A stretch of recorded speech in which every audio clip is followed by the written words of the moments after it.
여러분 안녕하세요. 자, 제 손을 보세요. 제 손이 가리키는 것을 한번 보십시오. 예, 천정에 무엇이 있나요? 예, 용이 있죠. 손가락이 몇 개입니까?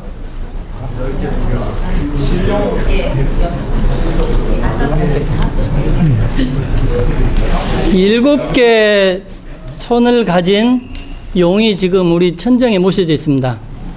대한민국에서 7개 손가락을 가진 용은 이 정가원 법당에 유일하게 모셔져 있습니다.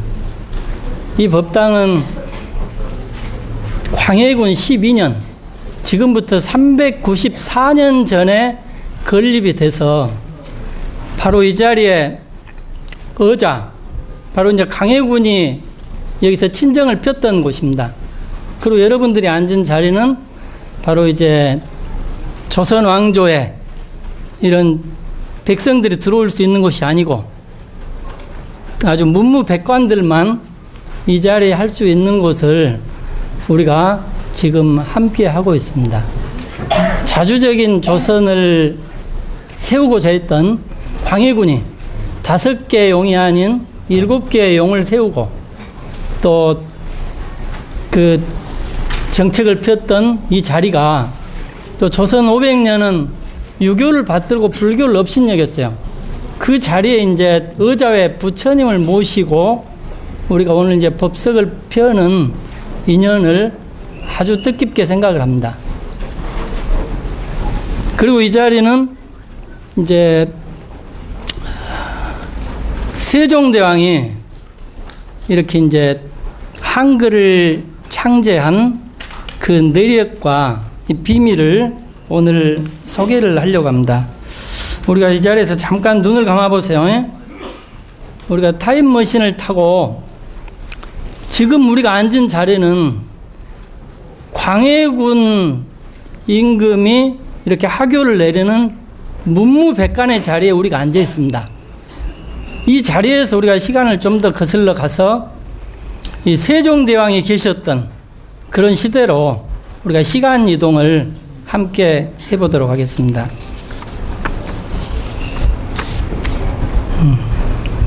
자, 이제 눈을 뜨세요. 예, 우리가 이제 세종대왕이 계시는 이제 조선 시대로 함께 이동을 했습니다. 한국 사람들은 세종대왕을 모르는 사람은 아무도 없습니다. 그렇지만 세종대왕의 깊은 불심을 아는 사람도 많지 않습니다.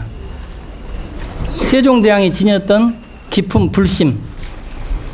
그리고 세종대왕을 모르는 사람은 없지만은 세종대왕이 불교 역사에서 이 참불문학, 참불가를 작사, 작곡했다는 사실을 또 알고 있는 사람이 많지 않아요. 세 번째는 세종대왕이 한글을 만들었다는 사실은 알고 있지만은 그 명을 받아서 신미대사가 한글 창제에 깊이 관여했다는 역사적인 사실도 이제까지 묻혀져 있었어요. 그래서 오늘은 이 3가지 주제를 가지고 여러분들과 함께 공부하는 시간을 가져보려고 합니다. 그러면 세종대왕의 불심을 가장 깊이 알 수 있는 문헌이 있어요. 그 문헌이 어디 있냐면은 바로 동국대학교에 있습니다. 동국대학교 도서관에 소장된 사리영흥기라는 책이 있어요. 사리영흥기라는 책을 세종대왕 기념사업회에서 역주로 해서 발간을 했는데 이 내용을 보니까 불교에 대한 지식이 굉장히 해박하고 그 역주를 굉장히 잘 달아놨어요. 그래서 누가 번역을 했는가 봤더니 동국대학교 이종찬 명예교수님께서 이 역주 작업을 해주셨습니다. 여러분들이 이제 좀 관심 있는 분들은 이 책을 한번 보시면은 세종대왕의 깊은 불심과 함께 세종대왕이 직접 작사, 작곡했던 7곡 9장의 참불가를 만날 수가 있습니다. 그럼 이 책에 나오는 내용을 가지고 제가 여러분들에게 그대로 소개를 해드릴게요. 세종 31년 1449년입니다. 이 훈민정음이 반포된 지 3년이 지난 해예요. 주상께서 의정부에 전지하기를 태종께서 일찍이 문소전 곁에 불당을 세운 것은 선열의 성상들에게 명복을 빌기 위함이었다. 지금 문소전을 세우고도 불당을 짓지 못했으니 선왕님들의 소원을 떨어뜨릴까 염려된다. 안평대군 이용에게 총감독을 맡겨 불당을 완성시켰다. 불전 1칸, 처마 8칸, 승당 3칸, 선당 3칸, 정문 3칸, 주방 3칸, 창고 3칸, 욕실 3칸, 총 26칸의 내불당이 경복궁에 완성되었다. 이 내불당을 이제 낙성식을 하고 그 안에 황금으로 3존 불상을 조성을 합니다.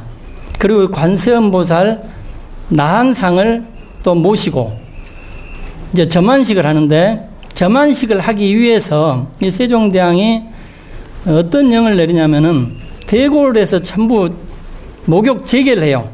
일주일 전부터 육식을 삼가하고 8개를 받아 지니는 것을 매일 목욕하고 옷을 갈아입고 8개를 지키는 것을 목욕 재개한다고 하는데, 내불당을 짓고 삼존불 점안하기 위해서 세종대왕 일주일 전부터 목욕 재개를 지키고 나라에다 명을 내려서 이 형벌을 금지하고 살인과 이 살생 금지령을 내대요.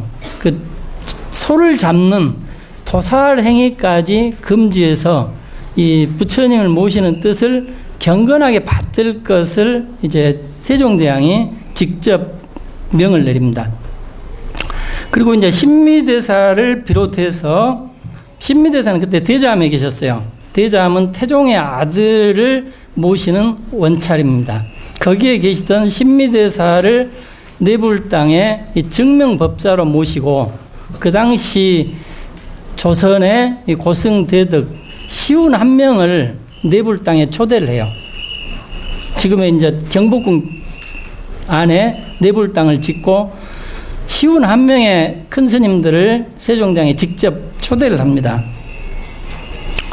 그리고 이제 수양대군 이후에게 범패 악보를 받들게 하고 궁중에 있는 이 관현악단 국악기를 잡은 사람이 45명, 죽간자를 잡은 이가 2명, 노래하는 거 범패하는 자가 10명, 동자로서 꽃을 들고 춤추는 이가 10명이었다. 10명의 동자들은 화려한 의상에 푸른 연꽃, 흰색 연꽃, 노란 연꽃, 붉은 연꽃을 들고 또 노란 모란, 붉은 모란, 흰 모란, 노란 작약, 붉은 작약, 흰 작약을 잡고 화려한 관현악에 맞추어 범패가락에 맞추어 극락의 춤을 부처님 전에 공양 올렸다. 굉장히 아주 섬세하게 이 기록이 되어 있습니다. 이 관현악을 올리면서 범패로서 이 장엄을 하고 이 화동들이 이 꽃을 들고 이 춤추는 모습을 그대로 기록을 해요.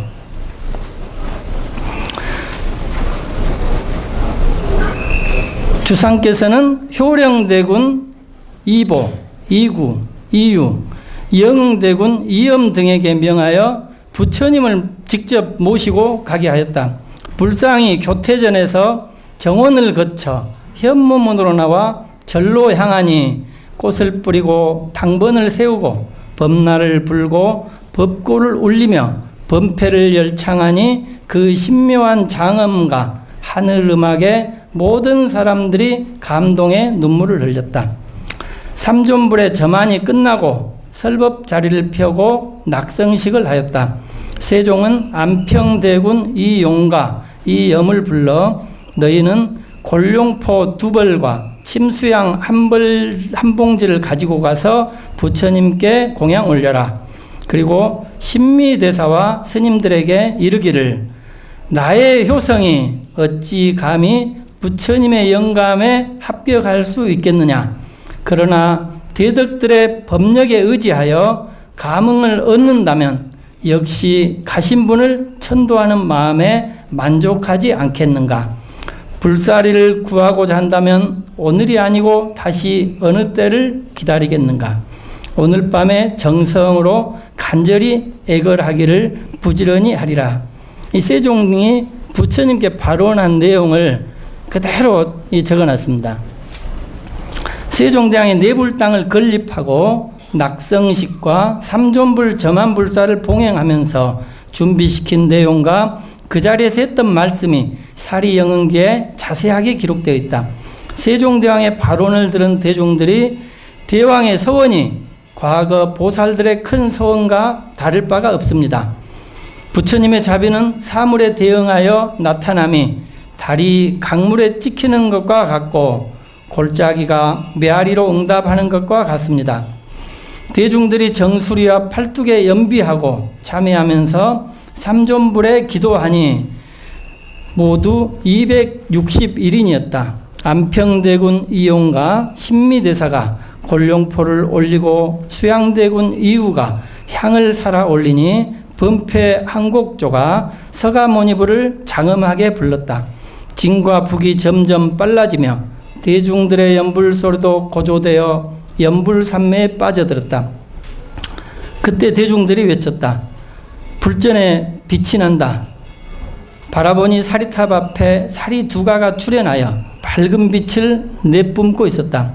특이한 향기가 진동하여 모든 사람들이 극락의 향기와 불공덕을 체험하였다.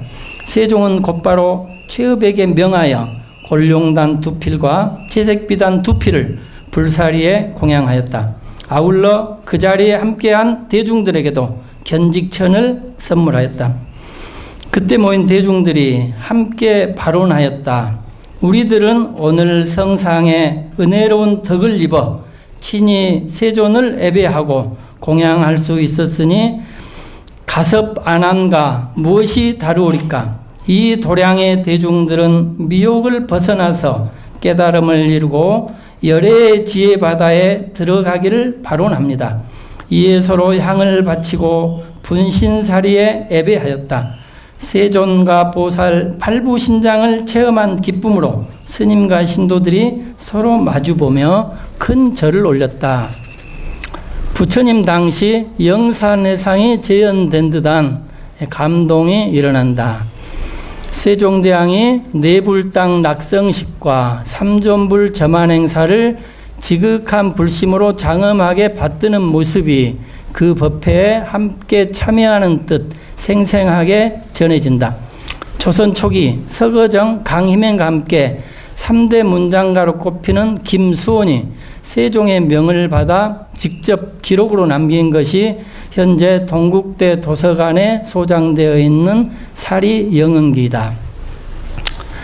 삼존불 점안식을 준비하면서 세종은 자신이 직접 곡을 쓰고 작시한 칠곡구장의 참불가를 연주하였다. 칠곡구장은 부처님이 화엄경을 설법하실 때 7처구에 7곳에서 9번 설법하는 것을 따라서 칠곡구장의 참불가가 세종이 했는데 그 내용이 이 사리영흥기에 그대로 기록이 되어 있습니다.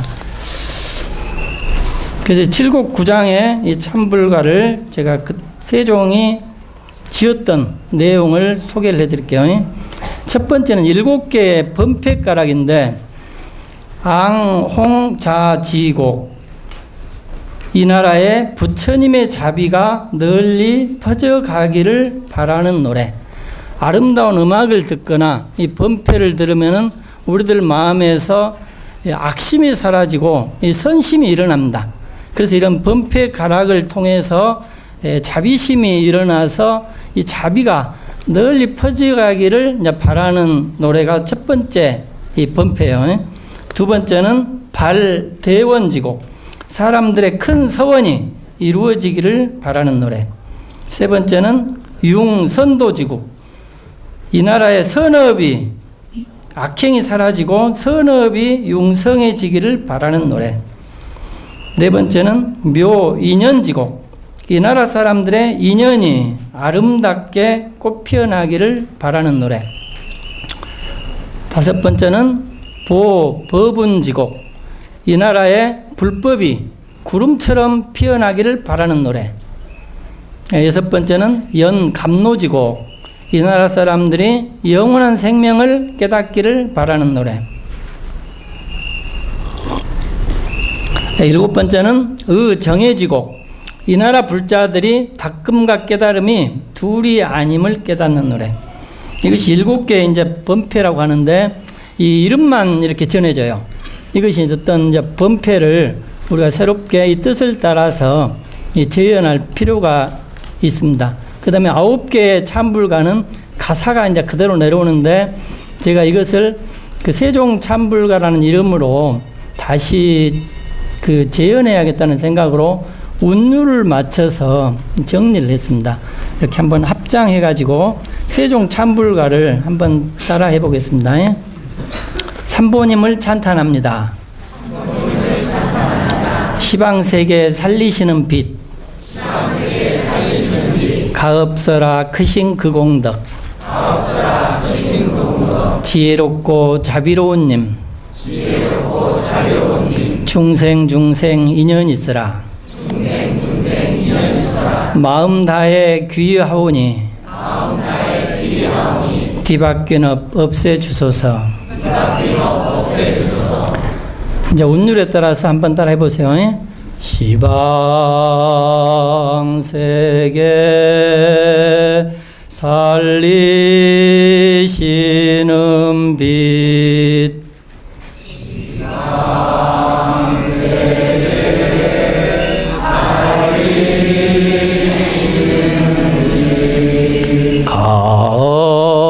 가엾어라 크신 그 공덕.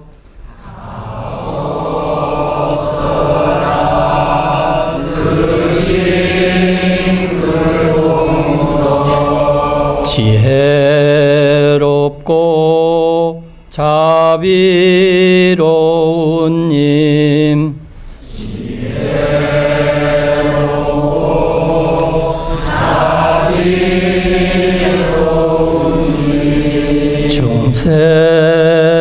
중생 인연 있으라.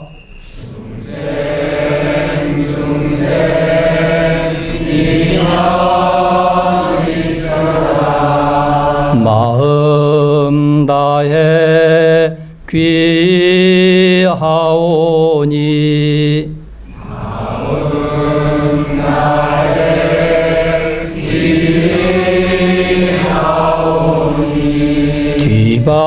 뒤바뀐 업 없애주소서.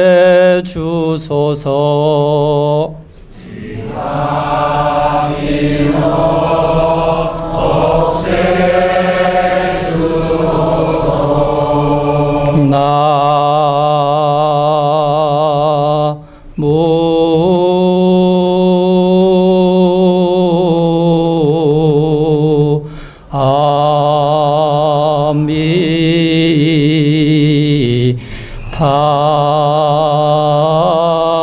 아미타불.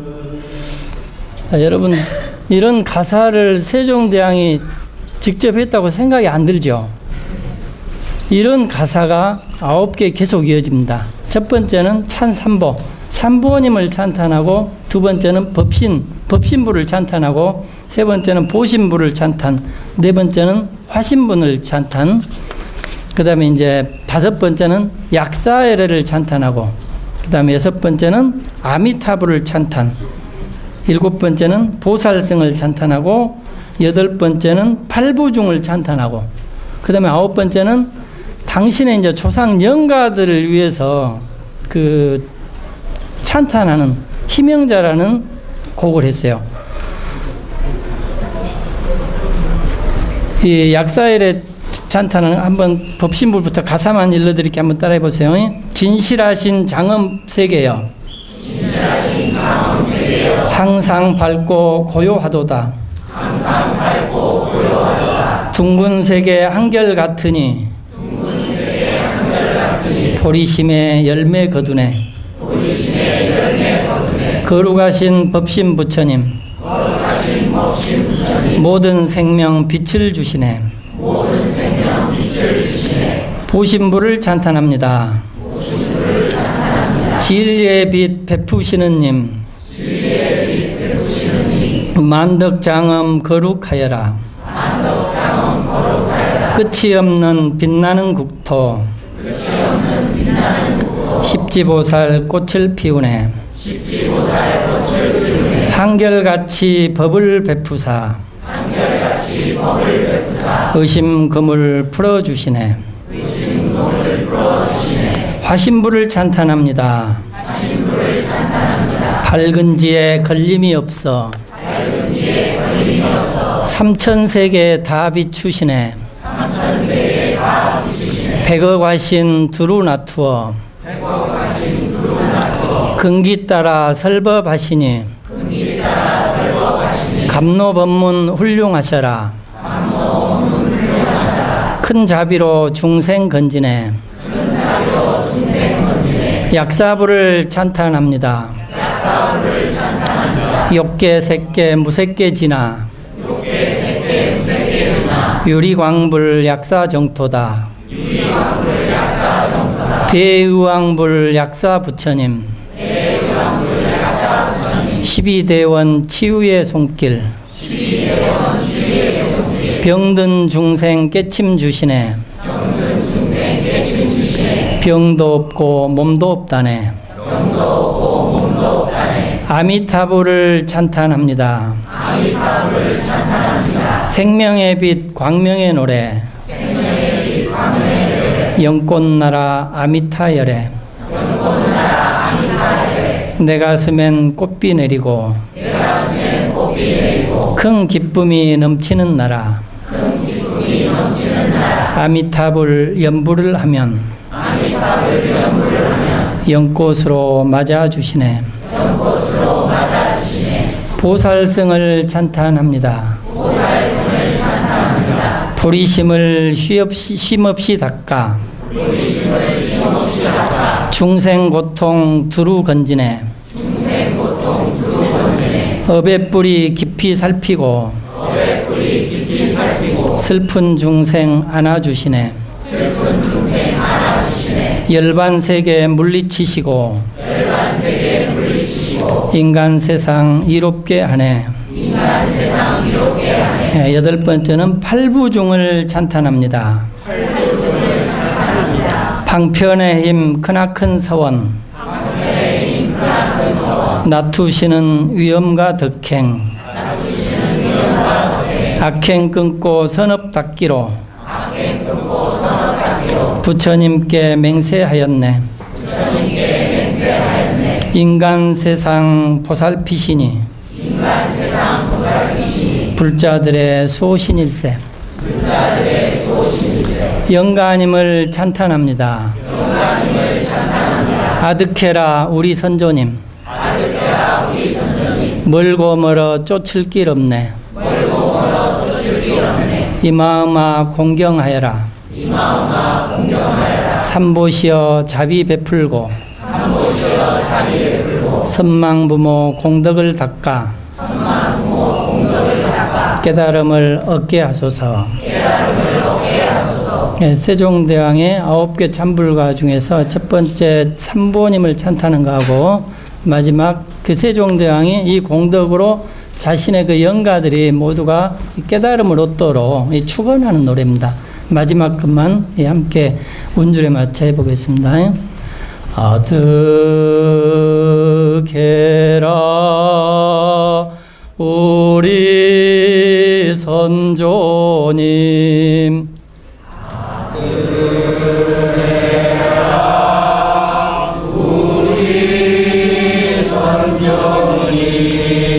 멀고 멀어 쫓 고칠 길 없네.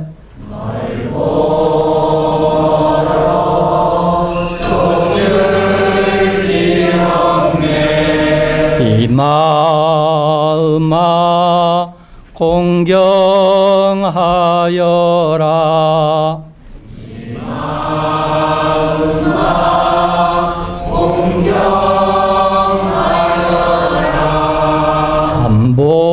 삼보시여 자비 베풀고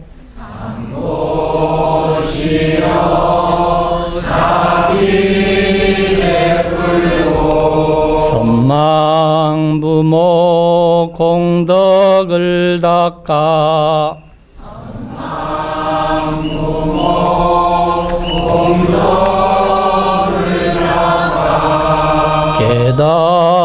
깨달음을 얻게 하소서.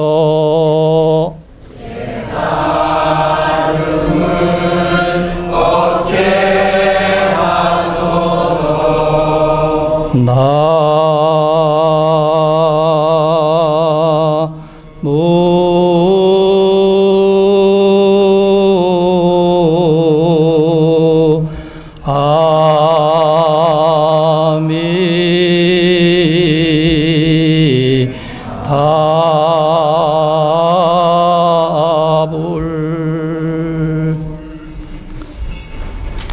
여러분 세종대왕의 불심이 느껴지나요? 네. 우리가 세종대왕이 이런 그 참불가를 했다고 부르면서도 믿겨지지가 않죠. 그런데 이런 기록이 그대로 지금 문헌으로 동국대학교 도서관에 전해져요. 그리고 이게 세종대왕 기념사업회에서 역주해가지고 아주 자세한 책이 나와 있습니다. 네, 여러분 우리나라 국보 1호가 무엇입니까? 그런데 왜 국보 1호로 지정을 했을까요?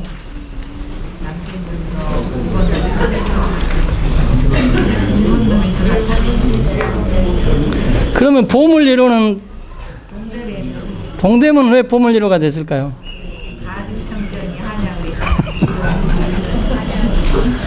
동대문과 남대문은 일제시대 때 이게 도로의 교통에 방해가 된다고 해체하기로 결정을 내립니다. 그런데 이제 일본인 학자가 거기 사령관한테 와서 한마디를 해요. 그 한마디를 하니까 해체를 하지 않고 그것을 그 고적, 조선 고족의 1호, 보물 1호로 지정을 합니다. 그러면 이 선생님이 와서 했던 한마디가 뭐냐면은 이 남대문과 동대문은 임진왜란 때 가등청정과 소성행장이 한양을 접수하기 위해서 최초로 입성한 뜻깊은 유적입니다. 이것을 헐어버리면 안 됩니다. 이 말을 듣고 국보 1호가 되고 보물 1호가 됐어요.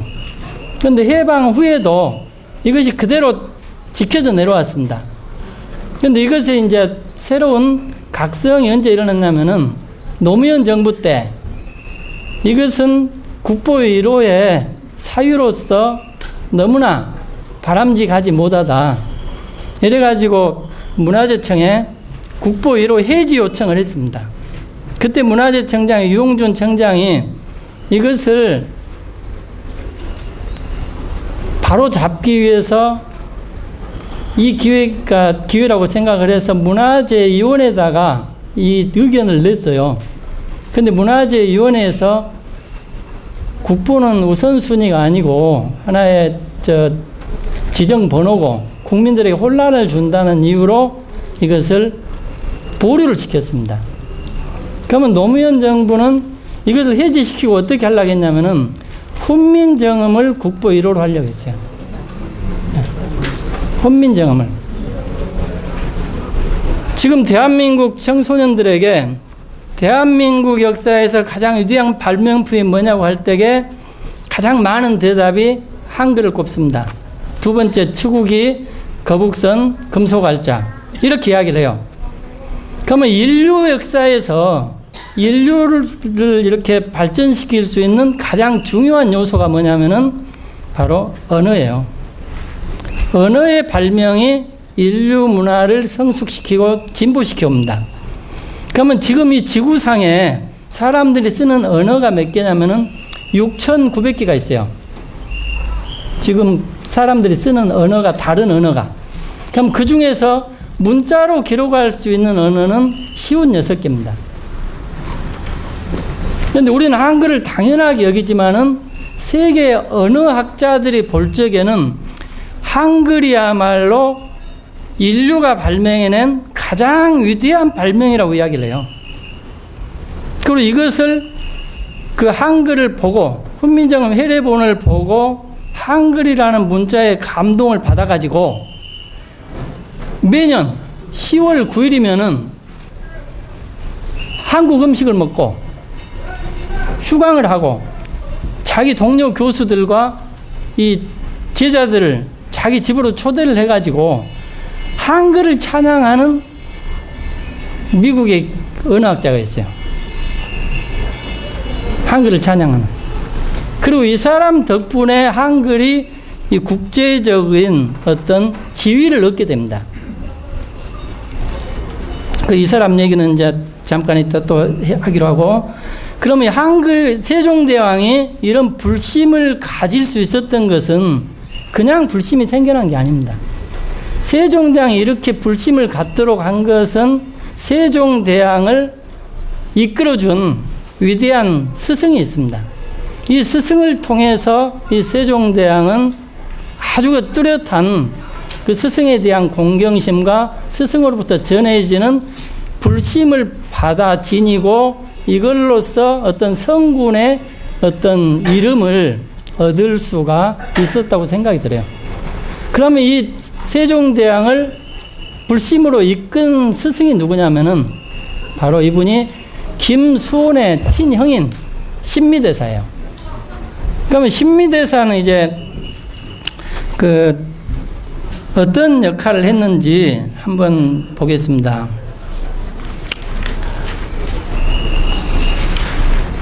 우리들이 일상 쓰는 언어이며 세계적인 자랑거리인 한글은 세종대왕이 지편전 학자들과 함께 만든 걸로 알고 있다. 누구나 이렇게 알고 있죠. 그런데 이제 세종실록을 보면은 지편전 학자들은 한글 창제에 대해서 알고 있는 사람이 한 명도 없습니다. 한글 창제에 대해서 알고 있는 사람이 아무도 없어요. 그래서 그 창제하기 전까지는 이 세종이 비밀리에 이걸 추진했어요. 비밀리에 추진하고 반포했을 때 이 지편전 학자들은 최만리 부제학이 그때는 지편전의 수장이에요. 정인지가 이제 그 제학이지만은 이분들은 정 명예직이고 출근하지 않습니다. 출근하면서 지편전 학자들을 장악하는 수장이 바로 최만리고, 최만리도 그런 사실을 모르고 있었고 지편전 학자들과 함께 전부 이걸 결사적으로 반대하는 그 상소들을 올립니다. 그러면 이 세종이 이것은 비밀리에 만들었다는 것이고 세종대왕이 혼자 만들었다는 거예요. 그런데 그 당시 세종대왕은 굉장히 몸이 아프고 건강이 좋지 않았던 시절이에요. 그런 시절에 말하자면 이렇게 고도의 어떤 그 학문을 요구하는 이런 언어를 만들었다는 것은 도저히 상상할 수가 없습니다. 이것이 이제 학자들에게 있어서 한글 창제의 미스테리였어요. 이제까지. 그러면 이제 이 부분에 이제 세종의 비밀 프로젝트를 받아서 수행했던 사람이 있습니다. 세종의 비밀 프로젝트를 수행했던 사람. 그리고 이 당시 세종이 지편전 학자도 모르고 중국도 모르게 한글을 만들었다는 것은 요즘 말로 하면은 미국 모르게 핵무기를 만든 것과 똑같은 일이었습니다. 미국 모르게 핵무기를 만드는 것과 같은 똑같은 일이었어요. 그러면 이 일을 수행했던 사람이 누구냐면은 바로 이제 신미대사고, 이 일을 했던 장소가 바로 속리산 법주사 복처남입니다. 복처남. 그래서 복처남이 이 한글의 고향이고 훈민정음의 고향이라고 부를 수가 있습니다. 그럼 이 한글을 만든 신미대사는 누구냐면은 여러분 혹시 영상 김씨 계시나요? 영상 김씨. 이 신미대사의 그 속성이 김수성이고 이 영상 김씨예요. 그리고 아들이 4명인데 가장 큰 아들이고 왕의 덕을 타고났습니다. 그래서 굉장히 지혜롭고 용맹해요. 그리고 무인 집안입니다. 아버지가 이제 태종 때 높은 벼슬을 냈는데 불충불효의 죄로 이렇게 벼슬에 못 나가게 돼요. 그리고 이종무의 그 대마도 정벌 때도 무인으로 함께 그 갔던 사람이 신미대사의 아버지입니다. 그래서 이제 그 아버지가 이제 불충불효의 죄를 지어서 아버지가 이제 벼슬을 못 하게 되니까 아들은 육아서적을 많이 받지만은 이 불경을 보고 감동을 받아서 출가를 해요. 그런데 학식이 높은 분이라서 불경을 보니까 너무나 좋은데 의심되는 곳이 많아요. 의심되는 곳이 많아서 이분이 그때 무슨 언어를 연구하냐면은 아주 이제 언어에 해박하고 학문에 대단한 천재였습니다. 그래서 몽고의 팔사파 문자를 연구해서 해독을 해요. 그 다음에 이 팔사파 문자의 뿌리가 티벳 문자거든요. 그래서 티벳 문자, 밀교 대장경을 통해서 티벳 문자를 해독을 하고, 그 다음에 티벳 문자의 뿌리인 산스크리트, 이 버머에 대해서 통달합니다. 그래서 이 버머에 50자모음이 있어요. 50자모음에서 28개 그 자모음을 따서 이 한글 편찬을 합니다. 그럼 이 그 신미대사가 한글 편찬을 했을 때는 세종대왕의 명을 받아서 한 게 아니에요. 세종대왕이 한글 창제하기 8년 전에 신미대사가 혼자서 우리말을 만들었어요. 이걸 어떻게 알 수 있냐면은 원강 선종 석보라고 하는 그 훈민정음으로 만든 책이 발견이 됐습니다. 이 책은 어디서 누가 발견했냐면은 일타 스님께서 중국 여행하다가 고소점에서 이걸 발견했는데 이게 이제 정통 3년이라고 연호가 나옵니다. 그러면 이제 세종대왕이 훈민정음을 반포했던 것은, 창제했던 것은 정통 11년이에요.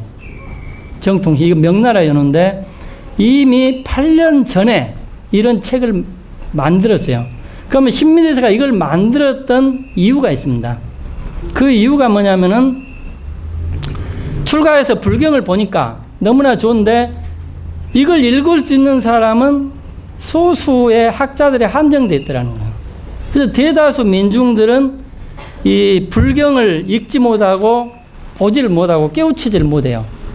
그래서 출가한 신미대사는 조선의 백성들이 쉬운 말로 불경을 깨우치가 해야 되겠다, 이런 마음을 가지고 이걸 옮겨서 스스로 문자를 만들어낸 거예요.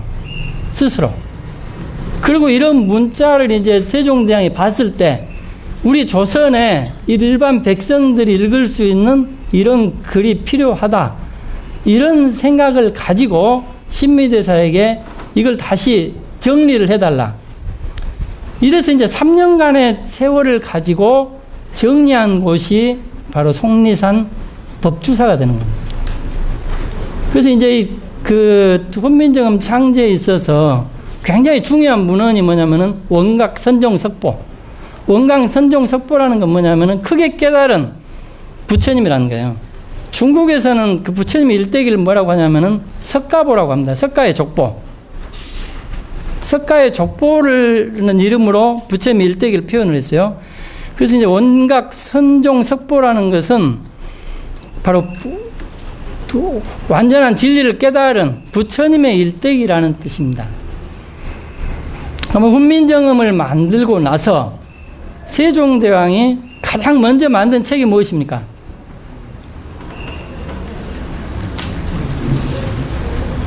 훈민정음을 창제하고 나서 가장 먼저 만든 책.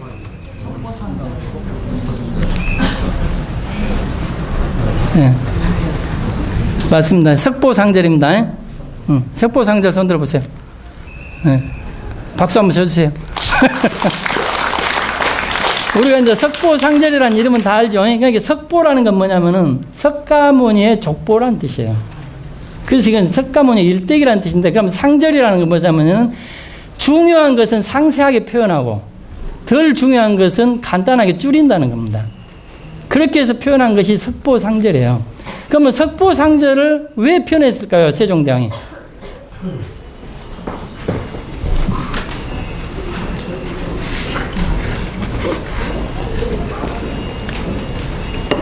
집현전 학자들이 했으면은 유교 경전, 성리학의 어떤 전서들을 한글로 표현해야 되겠죠.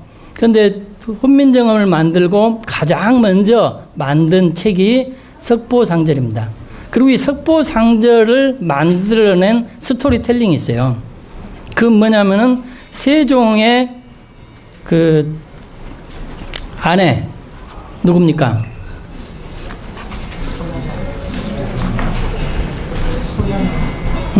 소원왕후 심씨가 죽어요. 그리고 그 앞에 세종의 두 아들이 죽습니다. 그래서 노년에는 세종대왕이 굉장히 인생에 대해서 무상과 허무함을 느껴요. 두 아들이 먼저 죽고 왕비 소원왕후가 죽어요. 그래서 신미대사한테 소원왕후를 위해서 공덕을 빌어주고 싶은데 어떻게 하면 좋습니까? 이렇게 물어요. 그때 신미대사가 뭐냐면은 당신이 이미 온갖 선종 석보를 해서 부처님 일대기를 만든 경험이 있어요. 그리고 그래서 세종대왕에게 부처님의 일대기를 쉬운 말로 해서 조선의 백성들이 다 읽게 하면은 사람들이 부처님의 일대기 읽으면 누구나 감동을 받아서 악행을 그치고 선업을 닦고 지혜와 공덕이 자라납니다. 그러면 그 공덕이 모두 소원왕후에게 가니 소원왕후를 위해서 부처님의 일대기를 판각하면은 큰 공덕이 될 것 같습니다. 이렇게 신미대사가 제안을 해서 그 뜻에 따른 것이 석보상절입니다. 그래서 이 수양대군이 그 김수원의 도움을 받아서 만들어낸 것이 석보상절이에요. 그리고 나서 세종이 이걸 봅니다. 이 석보상절을 직접 이걸 다 보고 나서 세종대왕이 엄청난 감동을 받아요. 엄청난 감동을 받습니다. 자기 자신이 이렇게 효령대군, 충녕대군의 이런 그 선의를, 양보를 받아서 왕이 됐잖아요. 그런데 부처님의 전생도 보면은 이렇게 형들한테 그 물려준 것을 그 왕이 돼가지고 이제 구단바라문이라고 나와요. 그런 것을 보고 자기 처지하고 굉장히 비슷한 걸 느낍니다. 부처님의 전생을 보면서. 그리고 거기에 하나하나 그 신미대사의 제언을 받아가지고 부처님의 일대기 하나하나에 아름다운 서사시를 지어요. 그것이 뭐예요? 네, 바로 월인청강지곡입니다. 이것은 세종대왕이 최초로 만든 찬불곡이에요. 그리고 이것이 찬불 문학의 아주 효시가 됩니다. 이것은 그대로 지금도 그 가사를 곡을 만들 수 있으면은 아주 장엄한 그 교성곡이 될 수 있고 궁중음악으로 재현할 수 있는 것이 월인청강지곡이에요. 그래서 부처님은 하늘의 달과 같고 중생은 강의 물과 같다 그랬어요. 그래서 강에 물이 고요해지면은 누구나 지혜의 그림자가 비치듯이 부처님의 공덕은 일천강에 비치는 달과 같다. 1100억 하신을 놔둬서 100억 세계를 제도하듯이 만 중생을 지혜의 그림자로 놔둬서 지혜에 눈뜨게 한다. 이렇게 해서 월인청강지곡이라는 찬불 시를 세종대왕이 직접 만든 겁니다. 이것이 한글을 만들고 나서 최초로 만들어진 책들이에요. 그래서 한글을 만들고 유교 경전은 만들어진 게 없어요. 신미대사의 의도대로 90%가 불경을 한글로 만든 거예요. 그리고 이것이 본격화된 것이 뭐냐면은 세조 때 강경도감을 두고 계속 불전을 한글로 만들잖아요. 이것이 바로 한글을 신미대사가 만들었던 의도입니다. 그런데 요즘은 어떻게 되고 있어요? 이 불교에서는 한글을 이용하지 못하고 아직도 한문이라는 늪에 갇혀 있습니다. 그리고 이 한글을 선교의 수단으로 가장 잘 이용하는 단체가 있어요. 바로 기독교입니다. 이 한글을 가장 100%, 200% 이용하는 것이 한국 기독교예요.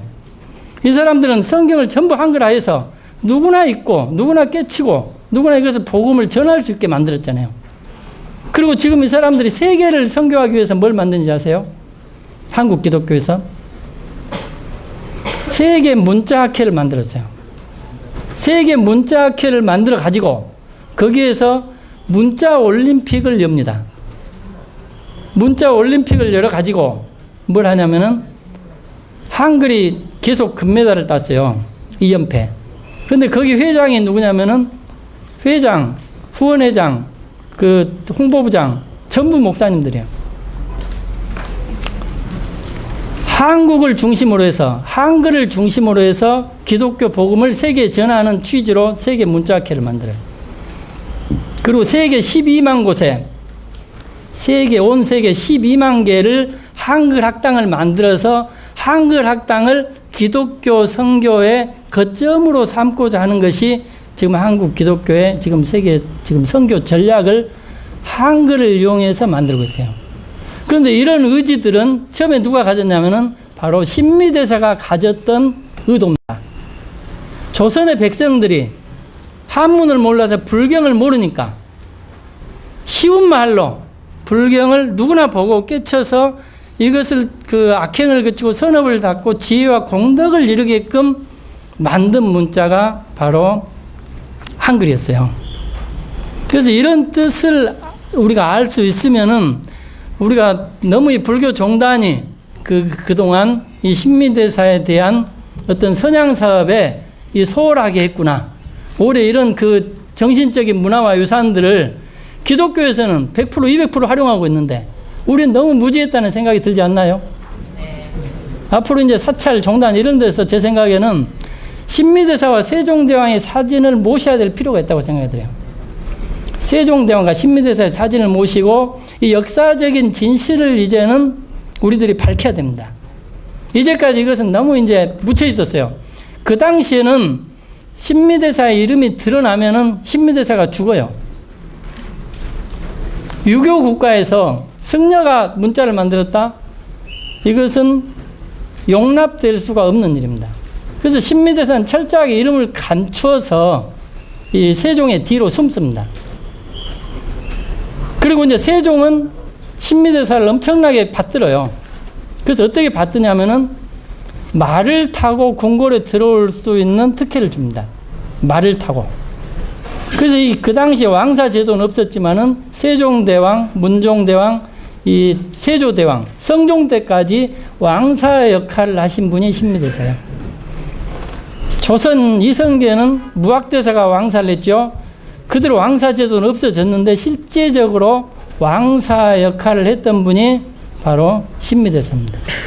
여러분들이 죽을 때 가까운 사람을 누구를 부르고 싶죠? 네.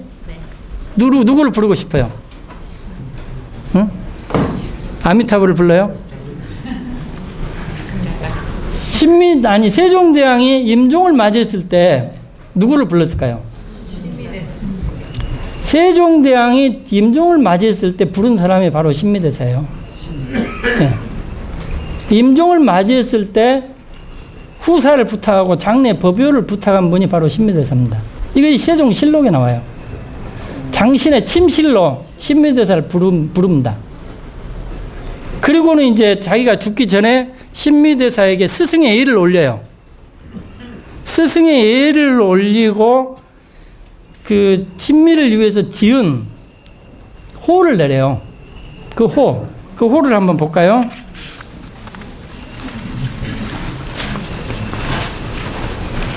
한번 따라해 보세요. 성교종 도청섭,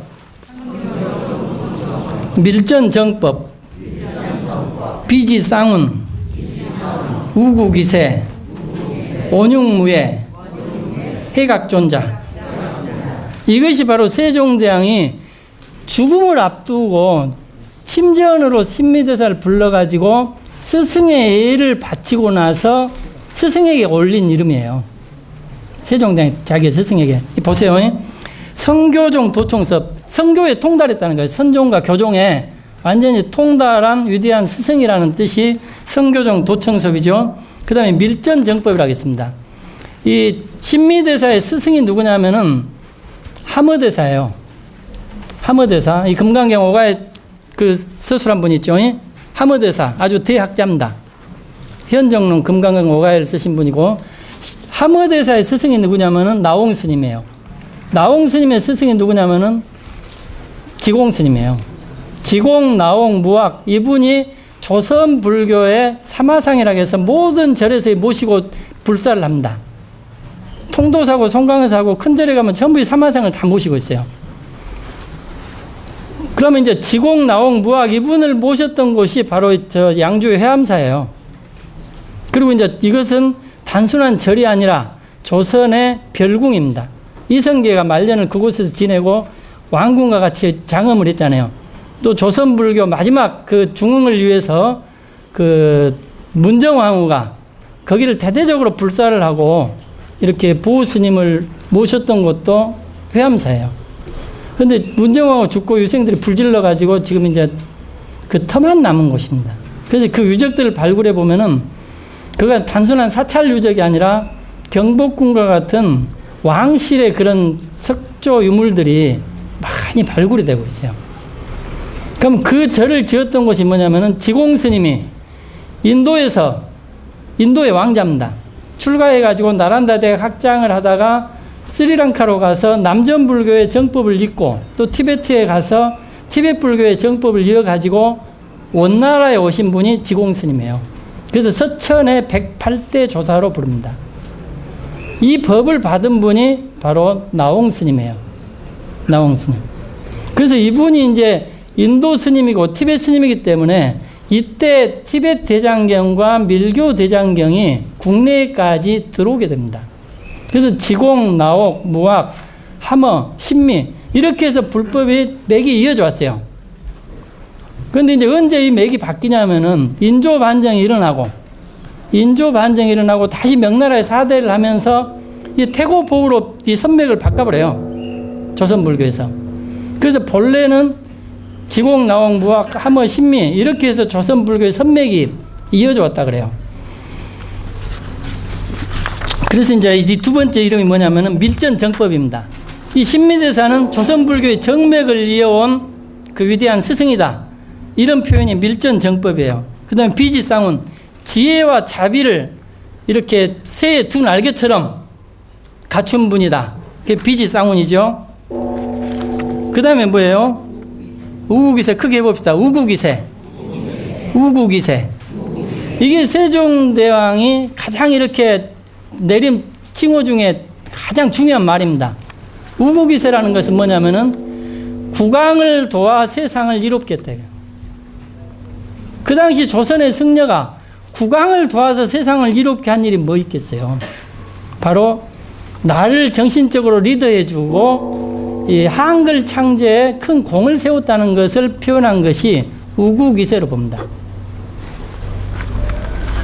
그 다음에 온육무예.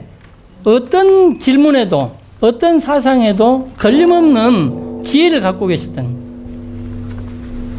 해각존자, 깨달음을 얻은 지혜로운 위대한 스승. 요즘 같으면 이제 달라이라마처럼 이렇게 이제 높은 스승을 세종대왕이 받들고 있었던 거예요. 그래서 세종대왕이 후세에 이제 성군으로 불릴 수 있었던 그 까닭이나 그 지혜로움이 어디서 나오냐면은 바로 신미대사와 같은 지혜로운 스승이 내불 땅에 있으면서 조석으로 어떤 가르침을 베풀었고 그런 어떤 그 한글 창제라고 하는 위대한 이런 성업을 완수할 수가 있었다고 이야기를 합니다. 그래서 이제 지금 막 종을 치고 있는데 제가 한 10분간만 더 하겠습니다.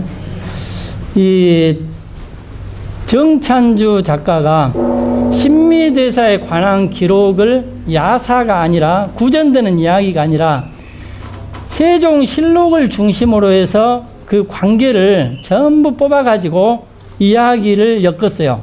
그렇게 해서 펴낸 책이 지금 청강에 비친 달, 어린 청강지곡이라는 것을 한글로 풀어서 청강에 비친 달이라고 그러고, 부제가 뭐냐면은 한글은 절에서 태어났다.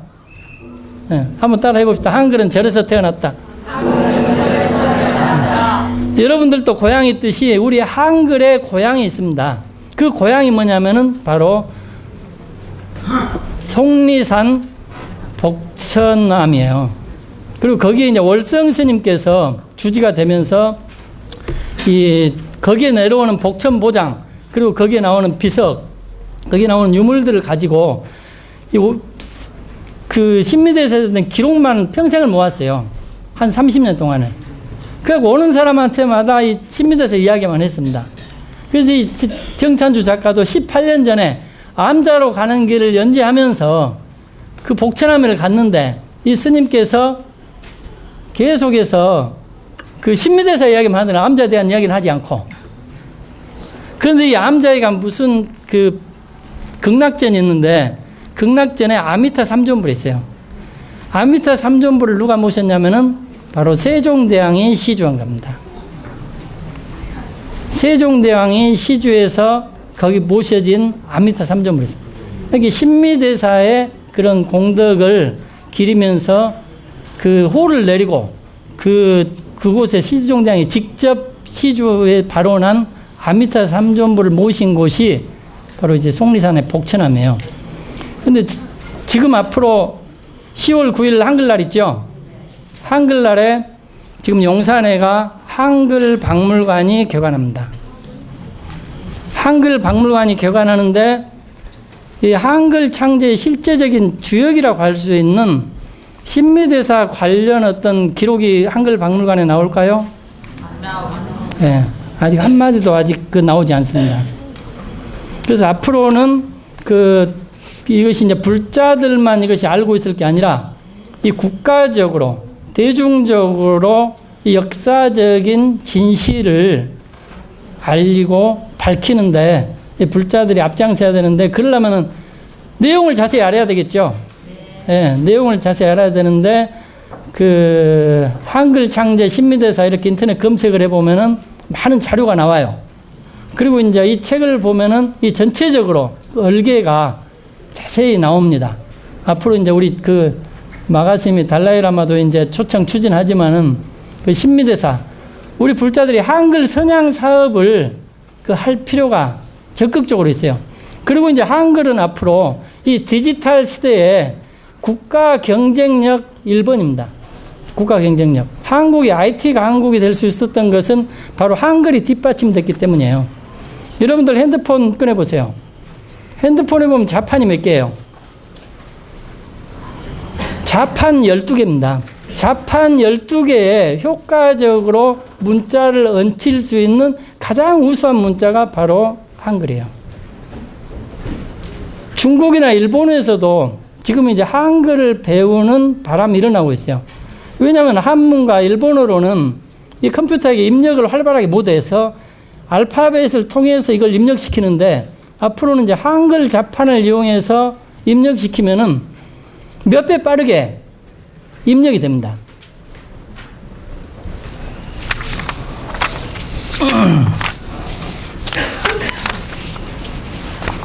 그리고 이제 그 시카고 대학의 유명한 언어학자인 제임스 맥콜리 교수는 해마다 10월 9일이 되면 한국 음식을 먹으면서 모든 언어가 지향하는 꿈의 문자인 한글이 태어난 한글날을 기념하고 있다. 제임스 맥콜리 교수는 20년 동안 매년 한글날 10월 9일 강의를 휴강하고 동료 교수들과 학생들을 초대하여 한국 음식을 나눠 먹고 한글을 찬양하고 있다. 그의 벽에는 세종대왕의 초상이 걸려 있다. 이 세계 언어학자들이 가장 놀라는 문자가 한글입니다. 세계에 남아서 전해지는 56개 언어 중에서 창제한 사람, 창제한 목적, 창제한 시기가 분명하게 밝혀져 있는 것은 한글밖에 없어요. 그리고 이제 유네스코에서는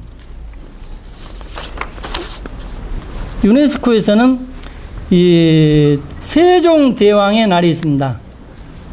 유네스코에서 바로 10월 9일이에요.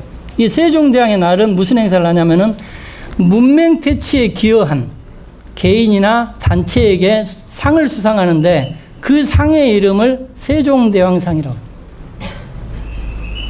우리가 이제 국내보다도 세계의 언어학자들이 가장 이제 그 언어의 하나의 꽃이라고 표현을 하고 유네스코 같은 데서 이것을 한글에 대한 세종대왕의 업적을 아주 뚜렷하게 이해를 하고 있습니다. 그런데 앞으로 이제 세종대왕의 그 배경에 바로 이제 신미대사가 있었다는 사실을 우리가 제대로 알고 그런 역사적인 진실을 우리가 이제 이해할 수 이제 있기를 이제 오늘 시간 통해서 합니다. 한번 합장 한번 하십시오. 이와 같은 수행의 공덕 원합니다. 깨달음 얻어 온갖 번뇌 사라지거라. 생로병사 거친 파도 속 윤회받아 떠도는 중생 영꽃나라 어서 나지다. 이와 같은 수행의 공덕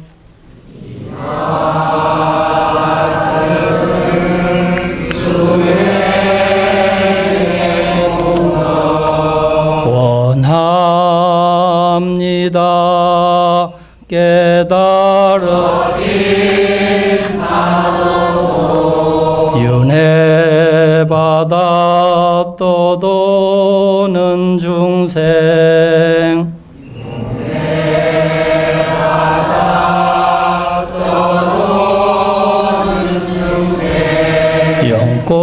영꽃나라 어서 나지다.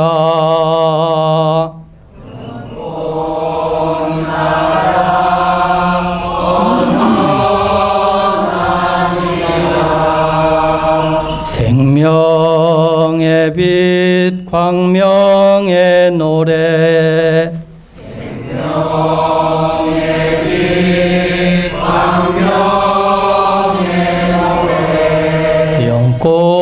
영꽃나라 미타열에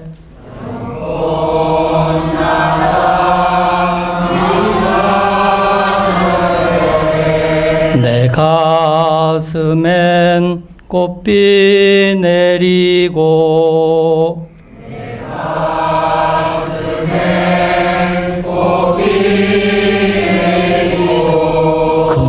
큰 기쁨이 넘치는 나라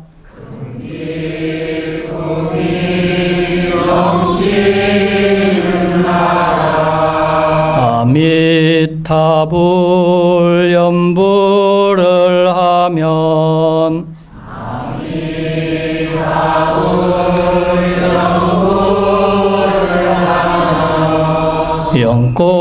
영꽃으로 맞아주시네.